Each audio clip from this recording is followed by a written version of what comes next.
All right, new details this morning emerging on the timeline that led up to the unprecedented FBI raid of former President Trump's Mar-a-Lago home. We're learning that the FBI agents would not allow Trump's lawyers to watch as they searched his South Florida residence. Senate Minority Leader Mitch McConnell is now calling on Attorney General Merrick Garland and the Department of Justice to provide answers, saying that they must, quote, they must do so immediately. Joining us right now is former Acting U.S. Attorney General Matt Whitaker. AG, good to see you. Thanks very much for being here this morning, Matt. Do you expect a comment from Merrick Garland? Will we get any answers? I think in this case, he owes the American people something because, you know, this is an unprecedented step, and many people have said that. But what I know, having been in that chair, is there, you know, you do have some leadership that you have to exert. And when someone comes to you and says, we're going to execute a search warrant on the former president's residence, I think you owe it to the American people to take a step back and say, have we done everything possible to resolve this? And based on that timeline, it seems to me that the negotiations had not been exhausted, that there were other ways, less intrusive ways, like a subpoena that could have been issued if they really believed these documents were so important that they had to immediately be obtained by the federal government. And so it just seems to me that this is a very heavy-handed move by the DOJ and intentional to send a message and to maybe even put their thumb on the scale as to, you know, sort of the midterms and ultimately possible Trump candidacy. So what's the message? They don't want him to run again?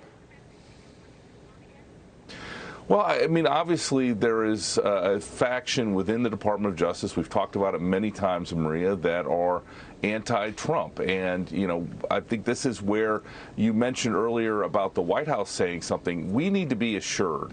And it's very concerning to me that they're not assuring us that there is no political influence on this investigation because, you know, I think the White House and Joe Biden, together with the Department of Justice and Merrick Garland, have to ensure that not a single illegitimate political influence was placed on this in the decision-making process because, you know, if you think about Chuck Grassley and the whistleblowers, Jim Jordan and his whistleblowers, they're all saying that the FBI is politically influenced and that their investigations are you know, are partisan, and that's very concerning. And so the leadership needs to take an ownership of this issue. Yeah, it's not just that they're saying it, we've witnessed it. Okay, we've been witness to all of this in the last 4 years. We know that there was this constant, you know, upset and pushback on Donald Trump all along the way. These lies about him colluding with the Russians, when it was all made up by his political opponent,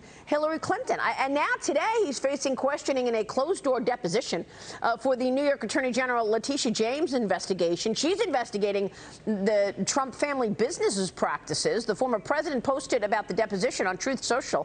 Earlier this morning, he said, my great company and myself are being attacked by all sides, AG Whitaker. I guess we've got Lara Trump with us this morning. And Lara, my question is they have not left him alone since he came onto the scene. What are they so afraid of? Why are they so afraid of Donald Trump? Well, because he's not one of them. Donald Trump is not part of the establishment. He was a businessman. Don't forget, Donald Trump paid for his entire campaign until he became, you know, the Republican candidate for president of the United States. He never took money from lobbyists. He never took money from special interest groups. Donald Trump cannot be bought. He is willing to lose money. He is willing to do anything because he believes in this country.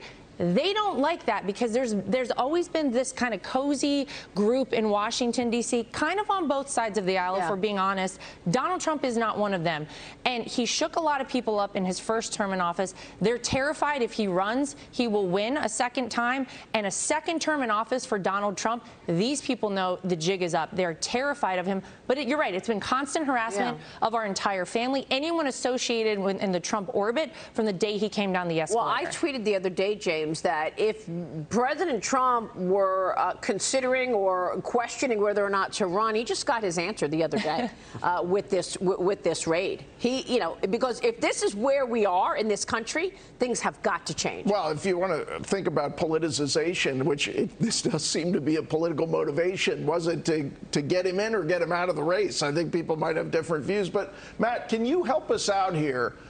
As I understand it, the president's authority over classified materials is from Article 2, his power as commander-in-chief, if he says these boxes are fine to go to Mar-a-Lago while he is still the president, isn't that an executive order, and doesn't that govern those documents?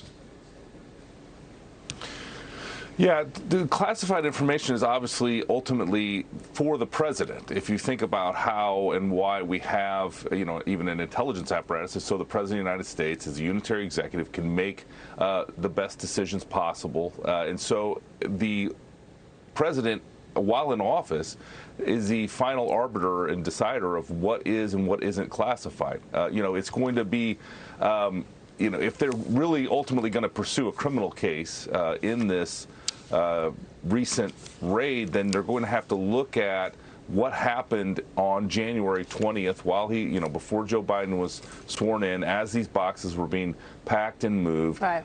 Was the information contained in it declassified or not? Mm-hmm. Matt, we will keep following it. Of course, we so appreciate your time on this. AG Matt Whitaker joining us this morning. Thank you, sir.